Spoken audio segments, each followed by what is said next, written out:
5 seconds.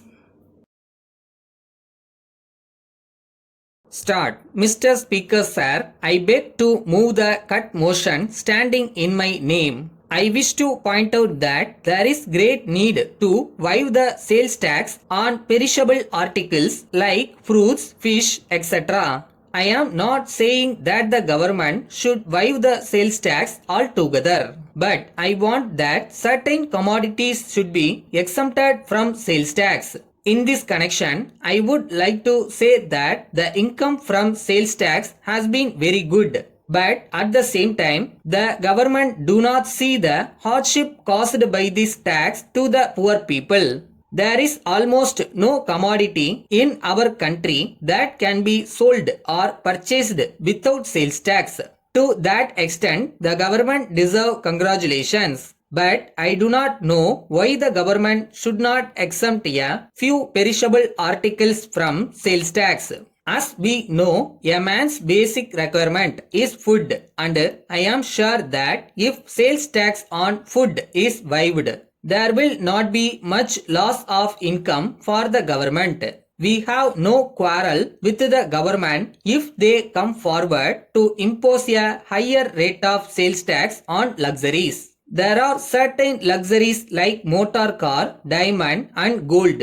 We have no objection if they are taxed heavily. The rich man who comes forward to purchase a motor car can pay a little more if it makes up the loss sustained by the government by exempting the articles that we have asked for from sales tax. So, the policy of the government must be to tax the rich more and to tax the poor less. Then, I would like to touch upon the hardship caused to the merchants by the imposition of multi-point sales tax. The government have not accepted our suggestion that there should be no multi-point sales tax, and they have failed to rectify the mistakes that are pointed out by us. The whole process of taxation goes on from the wholesaler to the retailer and from the retailer to the consumer. If this is the state of affairs, the government can easily imagine the amount of hardship caused to the people. The government may come to the conclusion that at every stage of these transactions, they get some income. So far as the finances of the government are concerned, it may be a sound principle, but the government must also consider how much the people are affected. Sound canons of public finance lay down that any tax must be so collected that the people who pay the taxes do not feel any hardship. I therefore feel that every commodity that is subjected to sales tax in our country should be taxed at only one point.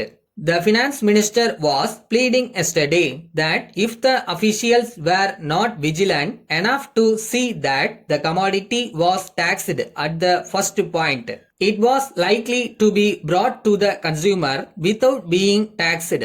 But the government need not think that their officials will be so careless. The finance minister was good enough to mention yesterday that there were a few commodities like cotton and cigarettes which were being taxed at one stage only. I would ask him whether these are the only commodities that go to make up the living of a man. There are many other commodities which are necessary for the mere existence of man. They must therefore be exempted from sales tax. Once again, I finally plead with the government that they should consider the desirability of waiving tax at least on perishables like vegetables, fish and fruits. Letter from Raghu and Company, Bangalore to Messrs. Rao and Company, Madurai. Dear Sirs, we thank you for your order number 12 dated the 3rd August for transmission bills of various sizes, but we regret very much to advise you of our inability to execute the order within a fortnight as requested by you.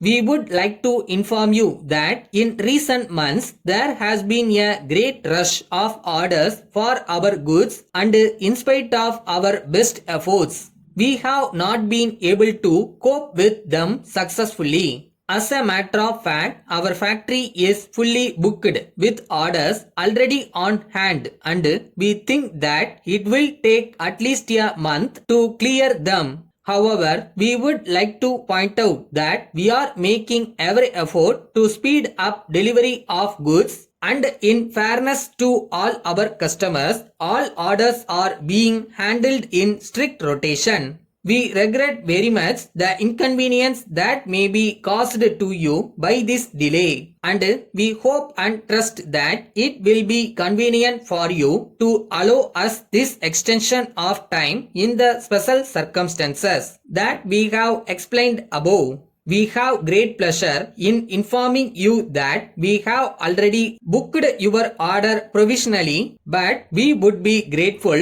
if you confirm your order on the revised condition. We assure you of our best attention at all times. Yours faithfully.